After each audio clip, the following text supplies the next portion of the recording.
Hello everybody. आज की इस वीडियो में हम डिस्कस करने जा रहे हैं पोलराइजेशन। तो ये पोलराइजेशन में 3 पार्ट्स में डिस्कस करूंगा। पहले पार्ट्स में डिस्कस करूंगा इसका क्वालिटेटिव डीप एनालिसिस, कैसे पोलराइजेशन होता है, किन किन फैक्टरों से तय होता है और पोलराइजेशन जो है वास्तव में क्या है, ये सारे डिस्कशन मैं इस लेक्चर में दे रहा हूँ। तो ये जो पूरा एनालिसिस है वो हमारा चलेगा क्वालिटेटिव एनालिसिस। क्वालिटेटिव में हम क्या करते हैं, चीज़ों को समझने का प्रयास करते हैं कि ये वास्तव में है क्या, फिनोमिना क्या है। तो बेसिकली पोलराइजेशन जो डेवलप होता है वो डाइपोल मोमेंट से पैदा होता है और हम ये जानने की कोशिश करेंगे कि डाइपोल मोमेंट कैसे क्रिएट होता है। डाइपोल मोमेंट 2 तरीका का होता है, एक होता है इंड्यूस्ड डाइपोल और एक होता है खुद में परमानेंट डाइपोल। तो डाइपोल 2 तरीका के होते हैं। एक हमारा डाइपोल होता है इंड्यूस्ड डाइपोल। यहाँ जो पोलराइजेशन का कंसेप्ट चलता है वो इंड्यूस्ड डाइपोल को लेके चलता है। तो एक तो इंड्यूस्ड डाइपोल होता है और एक हमारा होता है परमानेंट डाइपोल। इन पे भी दोनों पर डिस्कशन करेंगे। परमानेंट डाइपोल को क्या है, इंड्यूस्ड डाइपोल क्या है, ये भी डिस्कशन करेंगे। इंड्यूस्ड डाइपोल हमारे लिए सबसे महत्वपूर्ण है कि इंड्यूस्ड डाइपोल कैसे पैदा होते हैं। तो जब कोई हम सैंपल लेते हैं, कोई छोटी सी सैंपल लेते हैं जिसमें सपोज किया हमने एक सैंपल ली और सैंपल के अंदर इलेक्ट्रिक फील्ड हमने अप्लाई कर दिया, तो सैंपल के अंदर जो हमारा एटम है, एटम की सिचुएशंस देखें कैसी होती है।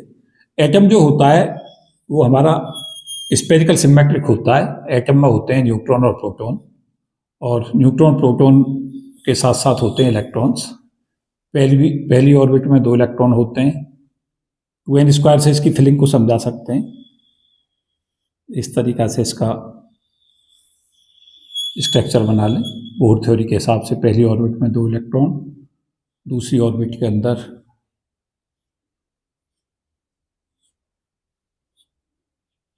ये 2n² के हिसाब से इसकी फिलिंग होती है। पहली ऑर्बिट में 2 इलेक्ट्रॉन, दूसरी में 1 इलेक्ट्रॉन, फिर 3 इलेक्ट्रॉन, इस तरीका से इनकी फिलिंग होती है। तो बेसिकली क्या होता है कि एटम जो हमारा रहता है वो न्यूट्रल होता है, क्योंकि जितना चार्ज इलेक्ट्रॉनों के ऊपर पॉजिटिव नेगेटिव चार्ज होता है उतना ही प्रोटॉन के ऊपर पॉजिटिव चार्ज होता है।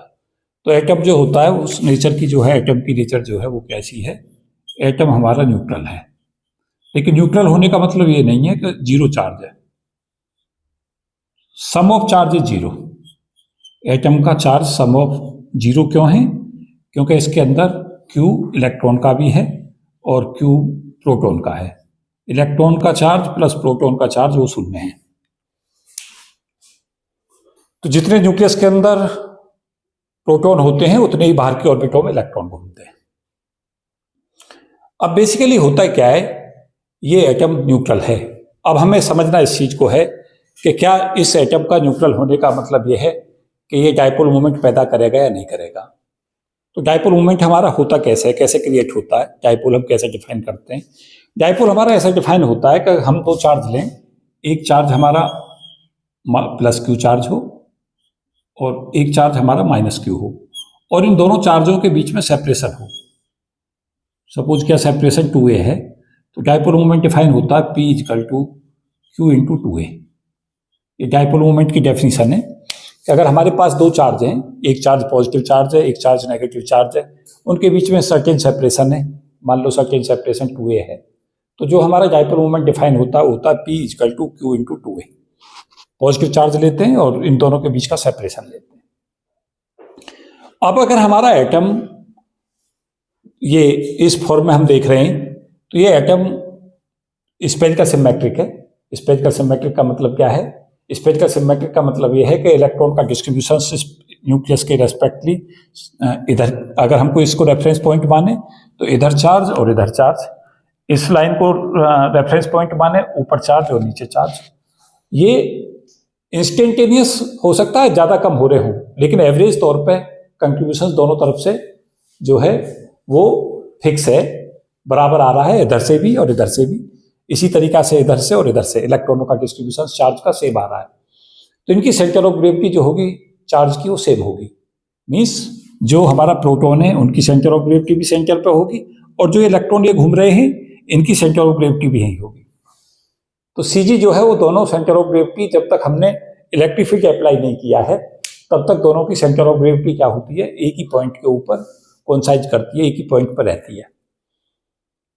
तो ये अभी यहाँ इंड्यूस्ड डाइपोल जैसी कोई चीज नहीं है।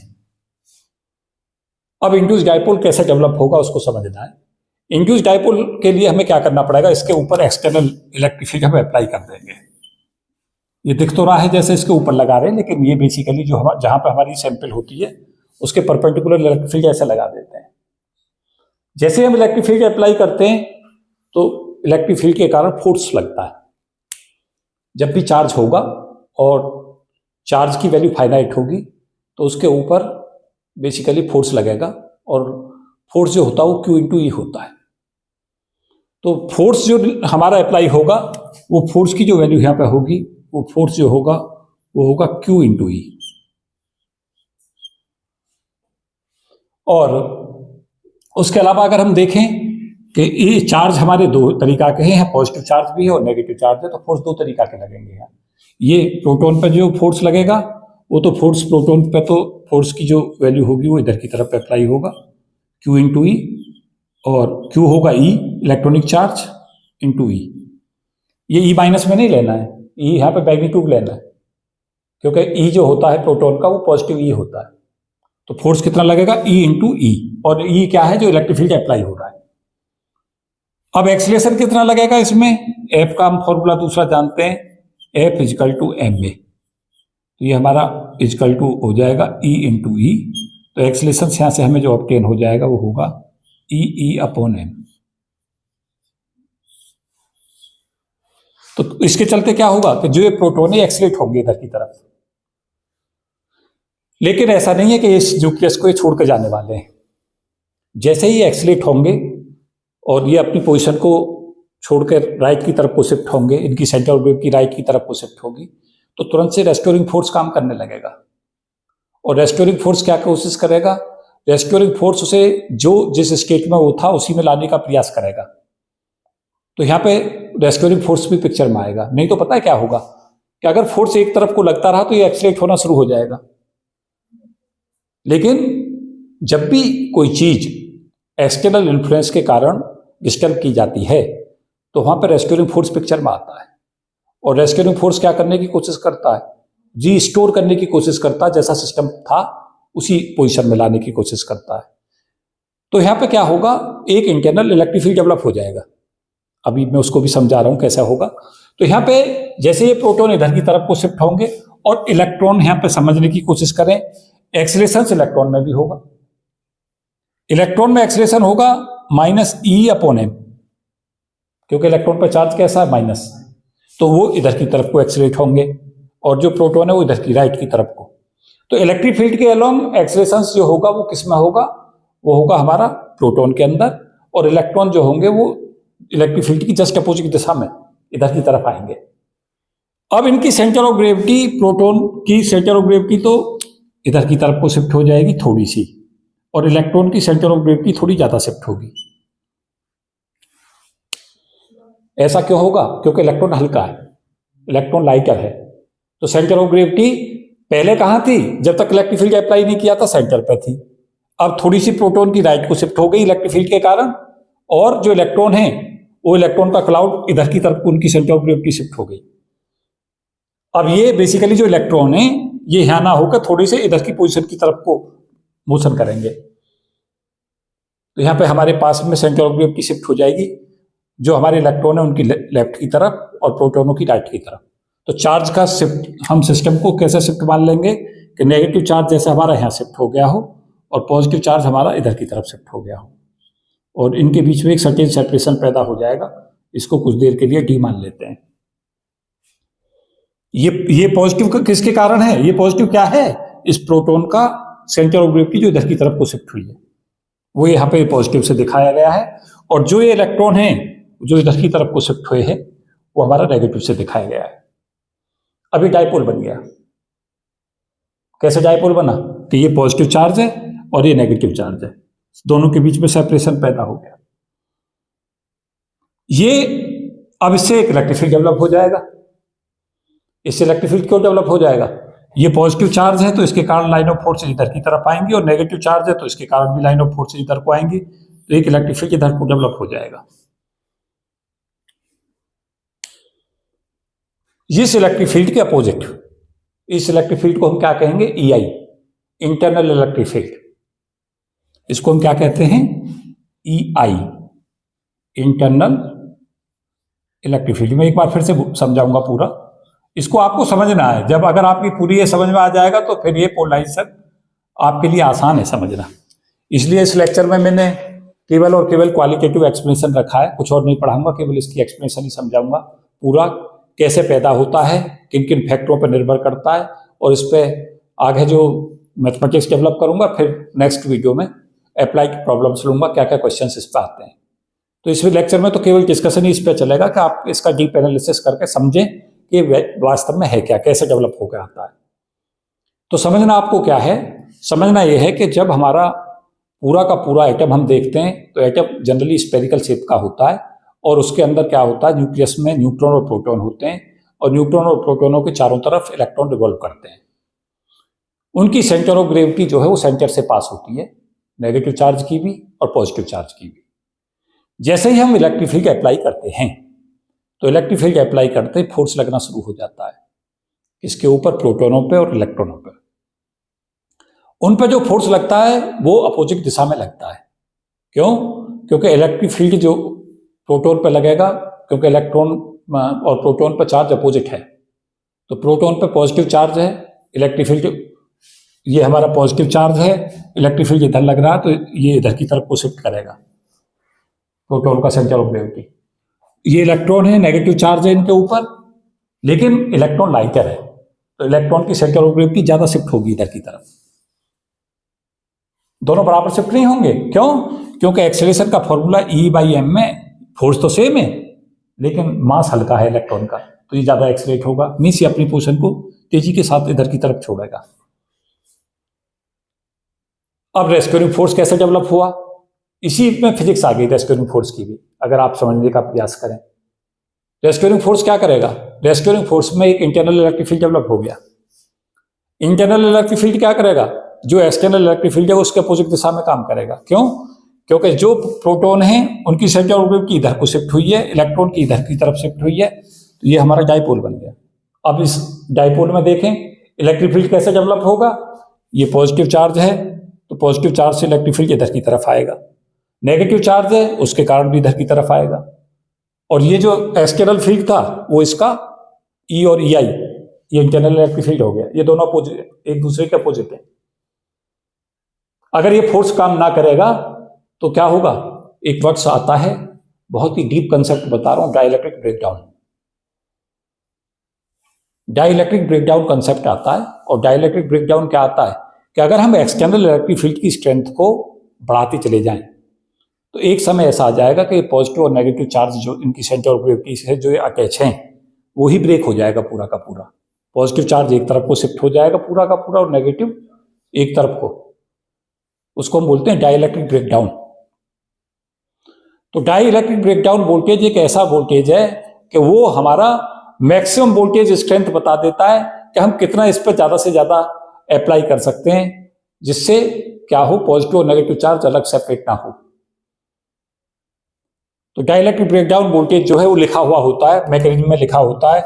जब भी हम डाइलेक्ट्रिक्स को लेकर चलते हैं तो डाइलेक्ट्रिक्स जो होते हैं ये इंसुलेटर्स होते हैं, दे आर द इंसुलेटर्स, और इनकी डेफिनेशंस है, इनका जो बिहेवियर है, इनका behaviour can be modified in the presence of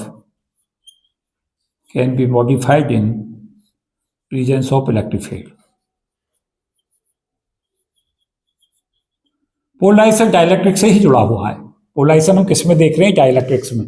ये इंसुलेटर से, क्योंकि इनमें फ्री चार्ज नहीं है। हम सब इस बात से भी वाकिफ हैं कि सबस्टेंस तीन तरीका के होते हैं। They are 3 type of the substance. एक होते हैं हमारे कंडक्टर्स, जिनमें फ्री इलेक्ट्रॉन आसानी के साथ उपलब्ध होते हैं।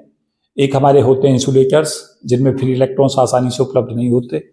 और एक होते हैं सेमीकंडक्टर्स, जिनमें क्या होता है, जिनकी रेसिस्टिविटी कंडक्टर से कम होती है और इंसुलेटर से ज़्यादा होती है कंडक्टिविटी। रेसिस्टिविटी जो होती है वो हमारी इंटरमीडिएट होती है, दोनों के बीच में लाई करती है। रेसिस्टिविटी जो होती है, रेजिस्टेंस, वो हमारा इंसुलेटर के मुकाबले थोड़ा कम होता है और कंडक्टर से ज़्यादा होता है सेमीकंडक्टर में। तो सबस्टेंस हमारे 3 तरीका के होते हैं, लेकिन ये हमारे इसमें बता रहा हूँ डाइलेक्ट्रिक्स जो हैं बेसिकली इंसुलेटर्स ही होते हैं, लेकिन उनके बिहेवियर को कैसे चेंज कर रहे हैं, देखो यहाँ चेंज हो रहा है बिहेवियर, क्योंकि जैसे ही हमने इलेक्ट्रिक फील्ड अप्लाई किया तो डाइपोल बन गया। जैसे डाइपोल बनेगा तो इससे एक इंटरनल इलेक्ट्रिक फील्ड सेटअप हो गया। और अब हमें आगे की सब फिजिक्स इसमें समझनी है। ये हमने एक एटम डिस्कशन के लिए ले रखा है। क्या किया है, केवल एक ही एटम हमने डिस्कशन के लिए ले रखा है, लेकिन सैंपल के अंदर हमारे बहुत सारे एटम्स होते हैं। एक एटम्स नहीं होता, बहुत सारे एटम्स होते हैं। तो पोलराइजेशन कैसे डेवलप होता है कि हमारे पास अगर एक एटम है, उसके कारण डाइपोल मोमेंट P पैदा हो रहा है। तो हमारे पास कैपिटल N अगर नंबर ऑफ इलेक्ट्रिक डाइपोल्स हैं, इस तरीका के capital N number of dipoles हैं, तो NP जो है वो टोटल पोलराइजेशन हो जाएगा। कैसा आएगा ये, NP/V। ये तो टोटल डाइपोल हो गया, और टोटल डाइपोल को वॉल्यूम से डिवाइड कर दें। फिर से समझें, एक का डाइपोल मोमेंट P है, N नंबर ऑफ एटम्स अगर हैं तो उनका डाइपोल मोमेंट कितना होगा, NP। और वॉल्यूम, कितने वॉल्यूम के अंदर वो रखे हैं पर यूनिट वॉल्यूम से, उसे हम क्या कर दें, डिवाइड कर दें। तो ये हमारा क्या बन जाएगा, पोलराइजेशन P। तो ये एक का डाइपोल मोमेंट पता चल रहा है, यहां से पॉजिटिव चार्ज ले लेंगे और इनके बीच का सेपरेशन लेंगे, यहां से हमारे पास में क्या आ जाएगा, P आ जाएगा डाइपोल मोमेंट। और कितने एटम्स हैं ऐसे, उससे मल्टीप्लाई कर देंगे, और कितने वॉल्यूम में रखे उससे डिवाइड कर देंगे। तो P बराबर हमारा आ जाएगा NP/V। तो ये हमारा इन सिंपल N/P हो जाएगा। ये हमारा वेक्टर पैरामीटर होता है, क्योंकि P वेक्टर है। N और V जो है they are the scalars, but P is the vector quantity. तो पोलराइजेशन P जो है हमारा क्या हो जाएगा यहां,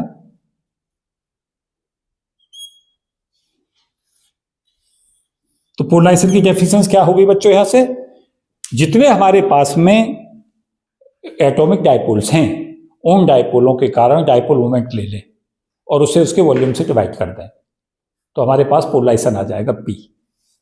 तो पोलराइजेशन इज द क्या है, induced, total induced dipole moment, induced dipole moment, total induced dipole moment per unit volume.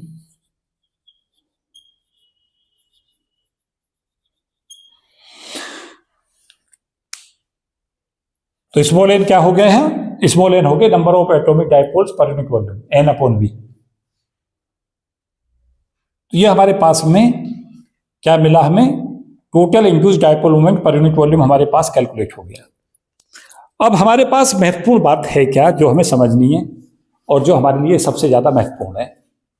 यहाँ तक आप बताएं, कोई कंसेप्चुअल बात अगर आपके दिमाग में है जो आपकी समझ नहीं आई हो, पूछें। यहाँ तक आप इस बात तक पहुंचे कि डाइपोल मोमेंट कैसे पैदा होते हैं। फिर हमारे लिए महत्वपूर्ण क्या होगा, वो ये है कि एक हमने सैंपल ली, तो कोई जरूरी थोड़ी है कि सारे डाइपोल उसके एक ही दिशा में ओरिएंटेड हों। हो सकता है कुछ डाइपोल इलेक्ट्रिक फील्ड के अलाइन हों, कुछ इलेक्ट्रिक फील्ड के अपोजिट दिशा में हों, कुछ इलेक्ट्रिक फील्ड से एंगल बना रहे हों। तो हमारे लिए महत्वपूर्ण ये हो जाएगा कि हम ये जानने का भी प्रयास करें कि पोलराइजेशन किन फैक्टरों पर निर्भर करेगा। Dependency of polarisation on various factors, किन किन चीजों के ऊपर पोलराइजेशन निर्भर करता है। तो देखो है क्या कि अगर हमारे पास, अगर हम ये कोशिश करें समझने की, मैं एक डायग्राम लेता हूं छोटा सा और उससे बताने की कोशिश करता हूं, थोड़ा सा बताने की।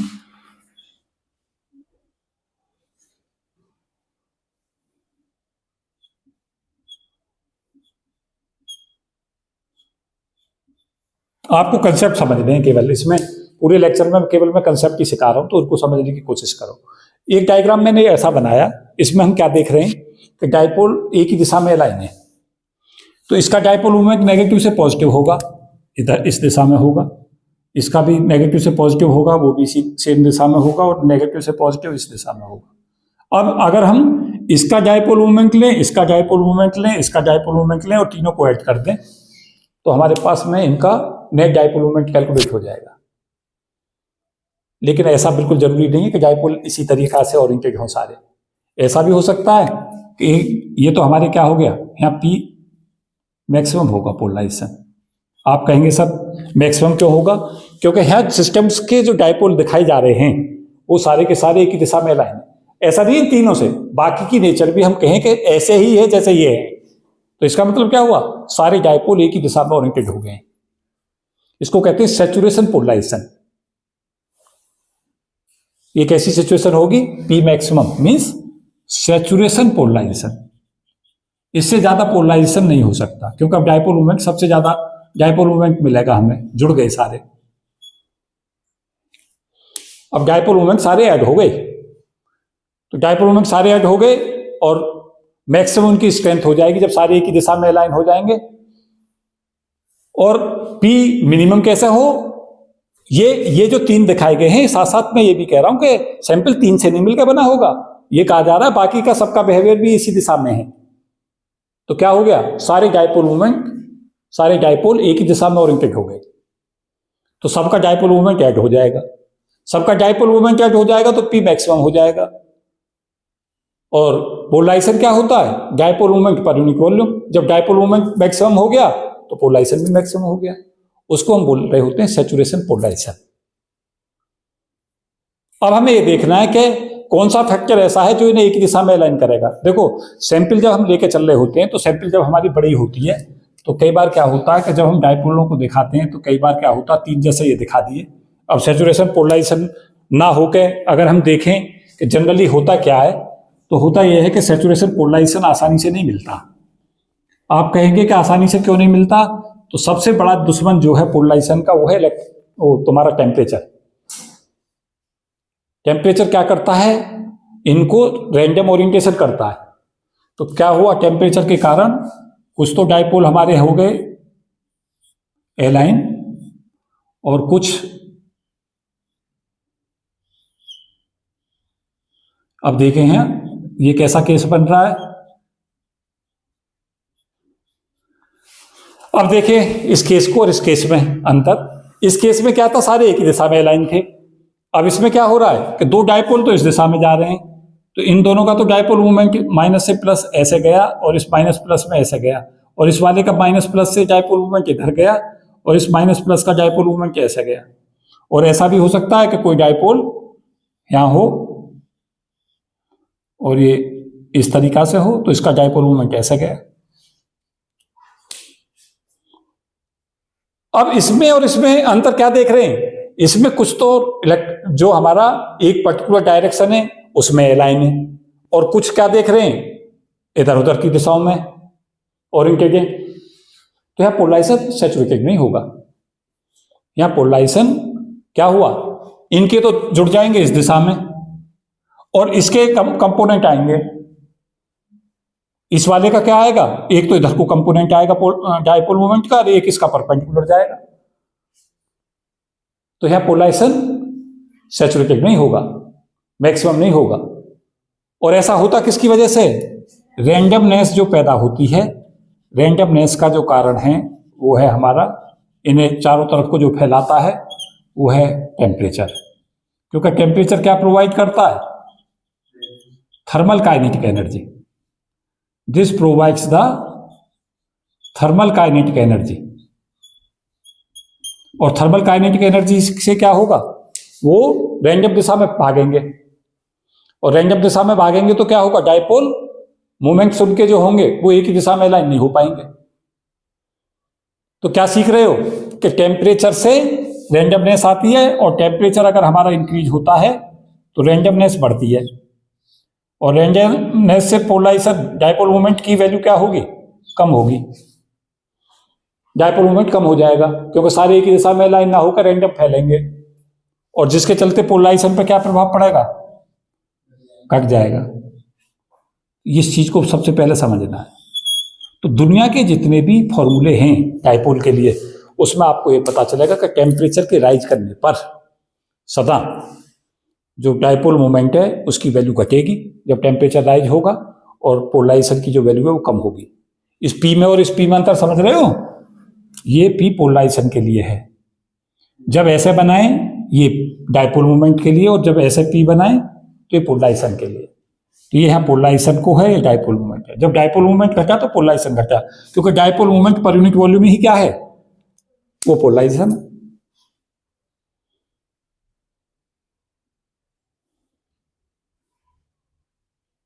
इस बात को नहीं समझ पाए तो टेम्परेचर क्या करता है? टेम्परेचर रेंडमनेस को बढ़ाता है, चारों तरफ को ओरिएंटेशन करता है डायपोलों का, और जिससे नेट डायपोल मोमेंट की वैल्यू जो है वो कम होती है, और नेट डायपोल मोमेंट कम होने से पोलराइजेशन घट जाता है।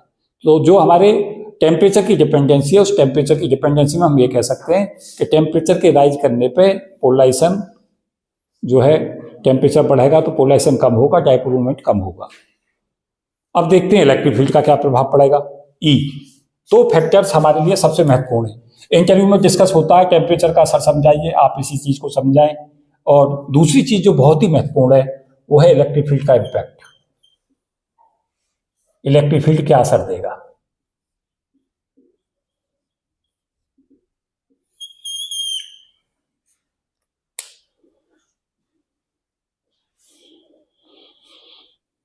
तो इसको इस तरीका से समझ सकते हैं कि जो हमारा एक पॉजिटिव चार्ज इधर है, नेगेटिव चार्ज इधर है, ये डायपोल ऐसे फैल रहा है, तो ये डायपोल मोमेंट इसका इधर ऐसे जाएगा माइनस से प्लस की तरफ।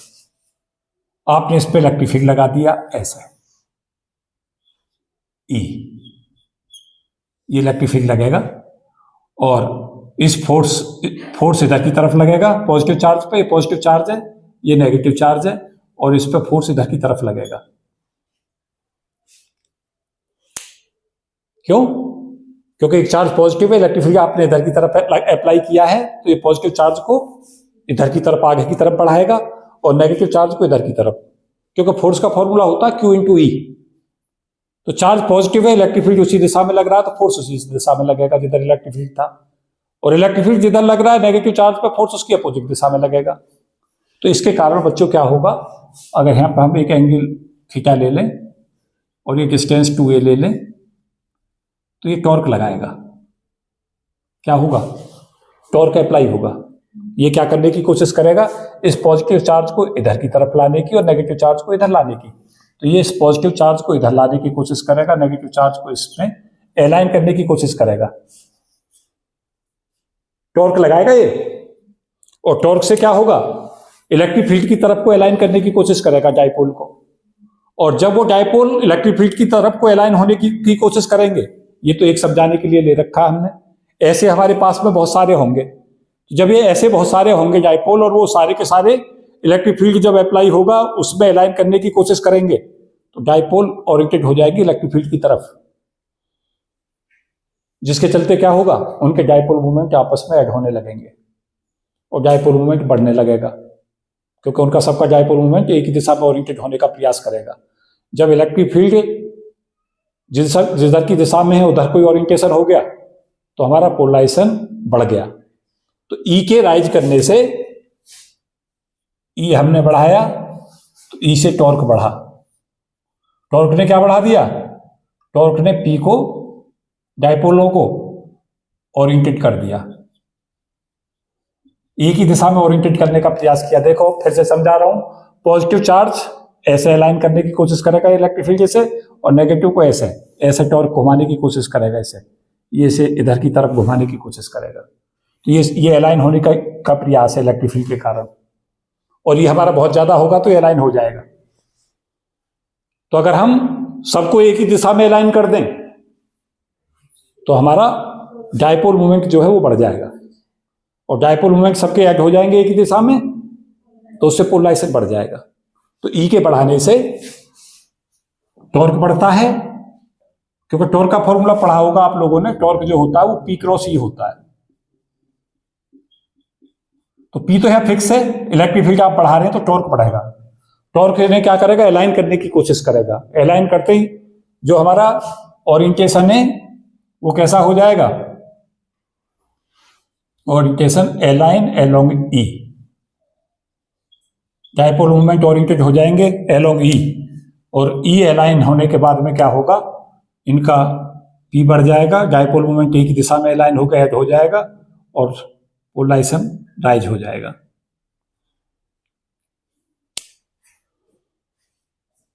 तो दो कंक्लूजन्स हमें इसमें समझने थे जो बहुत ही सबसे महत्वपूर्ण है। वो क्या कि अगर टेम्परेचर ना हो या टेम्परेचर कम हो, जैसा हमसे कहता है क्वेश्चंस में कि हम ई और टी पे पोलराइजेशन चेक करना चाहते हैं कि इलेक्ट्रिक फील्ड से और टेम्परेचर से पोलराइजेशन पर क्या प्रभाव पड़ेगा। तो अगर ई हमारा राइज होगा तो पी बढ़ेगा, पोलराइजेशन इंक्रीज करेगा, और अगर हमारा टेम्परेचर बढ़ेगा रैंडमनेस बढ़ेगी, डिसऑर्डर बढ़ेगा और डायपोल मोमेंट घटेगा और पोलराइजेशन हमारा घट जाएगा। तो ये कंक्लूजन्स आपकी समझ में आना चाहिए। ये जो कोशिश की जा रही थी वो इस कंसेप्ट को समझाने की कोशिश थी जो मैं इसे बताना चाह रहा था।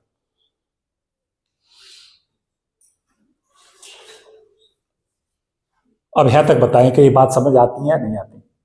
इसके अंदर आप देख रहे होंगे मैथमेटिक्स मेरा नहीं है एनालिसिस करने का। हाँ, एक लेक्चर्स में मैं ये जरूर डिस्कस करूंगा कि मैथमेटिक्स से कैसे इस चीज को कंक्लूड करते हैं, वो मैथ होगा उसमें। इसमें मैथ नहीं बता रहा हूँ, इसमें फिजिक्स बता रहा हूँ। फिजिक्स से ही फिर चीजों को देखेंगे, फिर मैथ्स में जाएंगे, कैलकुलेशन करेंगे, फिर कैलकुलेशन में देखेंगे कि क्या ये रिजल्ट सही आए या सही नहीं आए। आपको पता चलेगा ये रिजल्ट बिल्कुल एकदम सही आएंगे, जिससे हमें क्या पता चलेगा कि इलेक्ट्रिक फील्ड के बढ़ाने से पोलराइजेशन बढ़ता है और टेम्परेचर के बढ़ाने से पोलराइजेशन घटता है। तो ये दोनों रिवर्स में चलते हैं, ई और टी का इम्पैक्ट। अब हम बात करते हैं परमानेंट डायपोल। ये कैसा था? ये परमानेंट नहीं था, ये हमारा इंड्यूस था, क्योंकि इसमें हमने इलेक्ट्रिक फील्ड को अप्लाई करके डायपोल मोमेंट पैदा किया है। परमानेंट डायपोल मोमेंट कैसे होते हैं? हमने बहुत छोटी की क्लासों से शुरू कर देते थे पढ़ना पोलर मॉलिक्यूल और नॉन पोलर मॉलिक्यूल।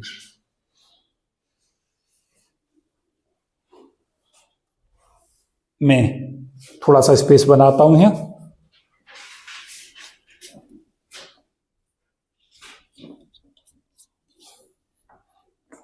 तो हमारे पास में दो तरीका के मॉलिक्यूल में हम केस लेकर चल सकते हैं। जैसे हमारा CO2 है और एक हम ले सकते हैं H2O का। कोई बता सकता है इसका डायग्राम कैसा होगा? CO2 कैसा स्ट्रक्चर होता है CO2 मॉलिक्यूल का? ये कार्बन जो 4 वैलेंसी दिखाता है, इधर ऑक्सीजन जो -2 वैलेंसी दिखाता है, और इधर भी ऑक्सीजन जो -2। ये दोनों बराबर दिखाने। ये CO2 बन गया, यहाँ ऑक्सीजन -2 और ये ऑक्सीजन -2 इधर। अब ये डायपोल बन गए, देखो दो। एक डायपोल तो ये -2 और +2 के का एक डायपोल बना, और एक 2 -2 और 2 +2 का बना। तो इन दोनों के कारण डायपोल मोमेंट इधर जाएगा और इन दोनों के कारण इधर जाएगा। इक्वल और अपोजिट डायपोल मोमेंट होने से P कितना हो जाएगा? 0। तो लीनियर स्ट्रक्चर होता है CO2 का, ये लीनियर स्ट्रक्चर कहते हैं इसे। और ये वैलेंसी समझाई दे रहा हूं, वैलेंसी क्यों होती है इनकी +4 और ये कि कार्बन का जो कॉन्फ़िगरेशन है वो बच्चों होता है कार्बन 6, 2 और 4। तो आउटर मोस्ट ऑर्बिट में कितने इलेक्ट्रॉन है? 4। तो इसकी वैलेंसी कितनी होगी? 4। ऑक्सीजन का हमारा कितना होता है? 8। तो 2 और 6। ये 4 इलेक्ट्रॉन देना चाहता है तो +4 वैलेंसी दिखा रहा है। ऑक्सीजन में ये 2 कम बन रहे हैं तो ये 2 इलेक्ट्रॉन लेना चाहता है, इसलिए वैलेंसी इसकी नेगेटिव होगी। तो यहां पर ऑक्सीजन -2 हो गया, क्योंकि 2 इलेक्ट्रॉन लेके स्ट्रक्चर 2 8 बना लेगा। ये 2 इलेक्ट्रॉन लेके ये भी इनर्ट स्ट्रक्चर बना लेगा, तो इसकी भी वैलेंसी -2 और इसकी भी -2। अब इनमें देख ले, 2 का कॉम्बिनेशन -2 के साथ एक डायपोल बन गया, जिसकी डायपोल मोमेंट की दिशा यहाँ से इधर की तरफ होगी। और एक डायपोल कहाँ से बन गया, ऑक्सीजन का -2 यहाँ बना, कार्बन के +2 यहाँ पे +2 और -2 का बन गया। एक डायपोल ये और एक डायपोल ये, और डायपोल मोमेंट इनके क्या है, इक्वल है और अपोजिट है। तो नेट डायपोल मोमेंट कैसा बन गया, 0 आ गया ये। तो CO2 कैसा स्ट्रक्चर होता है, हाँ जी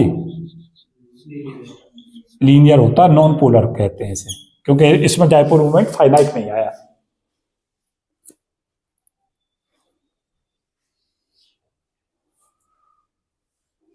तो इसको कहते हैं हम non polar molecule. H2, N2, O2, CO2 ये सब किसके हैं, नॉन पोलर के। और H2O का स्ट्रक्चर कैसा होता है, बनाए दिखाएं मुझे, बैंड होता है, H और O ऐसे बनता है। देखो यहां पे H कितनी वैलेंसी दिखाता है, +1, और ये H भी +1 दिखाता है, और ऑक्सीजन -2 दिखाता, अभी समझाया था। हाइड्रोजन 1 इलेक्ट्रॉन देना चाहता है तो H+ वैलेंसी, ऑक्सीजन 2 इलेक्ट्रॉन लेना चाहता है तो इसकी -2 वैलेंसी।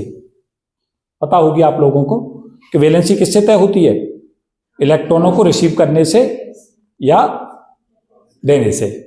और इलेक्ट्रॉन देना और लेना होता क्यों है, इनर्ट स्ट्रक्चर को ऑब्टेन करने के लिए।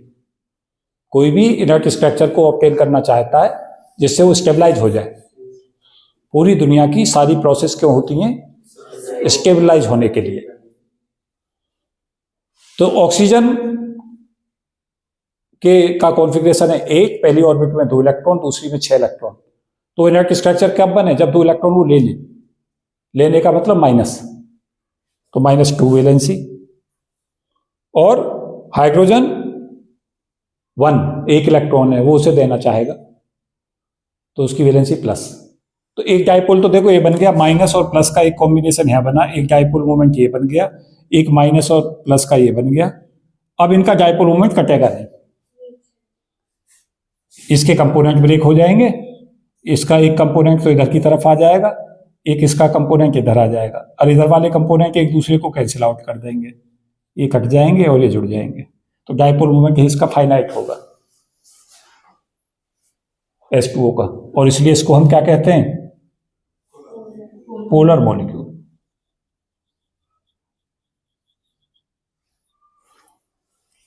ये क्लियर नहीं हुई बात, एक नेगेटिव और पॉजिटिव का कॉम्बिनेशन से एक डायपोल मोमेंट, और एक नेगेटिव पॉजिटिव से यहाँ डायपोल मोमेंट, इसके 2 कंपोनेंट ब्रेक कर लो, एक इधर और एक इधर, और एक इधर ले आओ, दोनों कंपोनेंटों को, दोनों ऐड हो जाएंगे, ये दोनों कैंसिल आउट हो जाएंगे, तो नेट डायपोल मोमेंट इधर की तरफ आएगा। ये हमारे कैसे डायपोल हैं, ये हैं परमानेंट डायपोल, क्योंकि यहां डायपोल मोमेंट परमानेंट होगा, ये इंड्यूस करने की जरूरत नहीं है, ये एग्जिस्ट ही करेगा।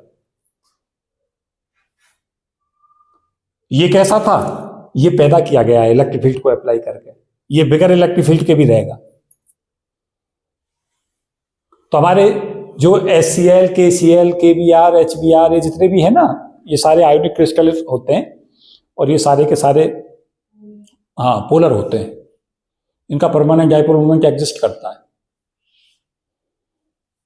तो मुझे उम्मीद है कि ये पोलराइजेशन जो मैं डिस्कस कर रहा था, क्वालिटेटिव एनालिसिस में इसमें कर रहा था, ये आपकी समझ में सारा आया होगा। और छोटा सा मैं इसका कॉन्क्लूजन्स भी फिर से किए देता हूँ कि हमारे पास जब कोई एटम के ऊपर हम इलेक्ट्रिक फील्ड अप्लाई कर रहे होते हैं तो वो क्या करता है, सेंटर ऑफ वेव की पॉजिटिव और नेगेटिव की चार्ज जो सेंटर ऑफ वेव की उसको शिफ्ट कर देता है। पॉजिटिव इलेक्ट्रिक फील्ड के अलोंग पॉजिटिव चार्ज और नेगेटिव चार्ज इलेक्ट्रिक फील्ड की अपोजिट दिशा में सेंटर ऑफ वेव की शिफ्ट हो जाती हैं, जिससे इंड्यूस डायपोल मोमेंट पैदा होता है पॉजिटिव और नेगेटिव चार्ज के सेंटर ऑफ ग्रेविटी के शिफ्ट होने से, और वहाँ से हमारा डायपोल मोमेंट पैदा होता है। जब बहुत सारे एटमों का डायपोल मोमेंट होता है, उनको अगर हम ऐड कर दें, पर यूनिट वॉल्यूम लें उन डायपोल मोमेंटों को, तो जो हमारा total dipole moment per unit volume है वो पोलराइजेशन होता है। पोलराइजेशन हमारा 2 फैक्टरों पर निर्भर करता है, इलेक्ट्रिक फील्ड पे और टेम्परेचर पे। इलेक्ट्रिक फील्ड के बढ़ाने पर जो पोलराइजेशन है वो बढ़ता है, क्योंकि सारे जो एटम्स हैं इलेक्ट्रिक फील्ड उन्हें अलाइन करने की कोशिश करता है, जिससे उनका डायपोल मोमेंट बढ़ता है। और टेम्परेचर के बढ़ाने पे रैंडमनेस बढ़ती है, जिसके चलते हमारा डायपोल मोमेंट घटता है और उससे पोलराइजेशन कम हो जाता है। मॉलिक्यूल फिर दो तरीका से डिवाइड होते हैं, एक होते हैं हमारे पोलर मॉलिक्यूल, एक होते हैं non polar molecule. Polar molecule वो होते हैं जिनका परमानेंट डायपोल मोमेंट एग्जिस्ट करता है, अभी हमने देखा H2O का करता है, जबकि CO2 का जो डायपोल मोमेंट है वो 0 होता है, तो वो हमारा नॉन पोलर में जाता है। जिनका परमानेंट डायपोल मोमेंट 0 होता है उन्हें हम कहते हैं नॉन पोलर, और जिनका परमानेंट डायपोल मोमेंट एग्जिस्ट करता है, फाइनाइट होता है, उन्हें हम कहते हैं पोलर मॉलिक्यूल। तो ये पूरा का पूरा लेक्चर हमारा क्वालिटेटिव एनालिसिस पे था पोलराइजेशन के। नेक्स्ट जो दो मैं लेक्चर दे रहा हूँगा, उनमें एक लेक्चर जो इसके जस्ट तुरंत बाद आएगा, उसमें मैथमेटिक्स डेवलप करूँगा इसकी, और मैथमेटिक्स के साथ साथ थोड़ा सा एनालिसिस करूँगा उसका जो मैथ आएगा। फिर साथ में जो हमारी इस पोलराइजेशन की थर्ड वीडियो होगी उसमें सब कुछ अप्लाइड करेंगे, जो क्वेश्चंस आए हैं उन्हें कोशिश करेंगे कवर करने की। तो इस वीडियो में इतना ही। Thank you and best wishes for all of you. जय हिंद।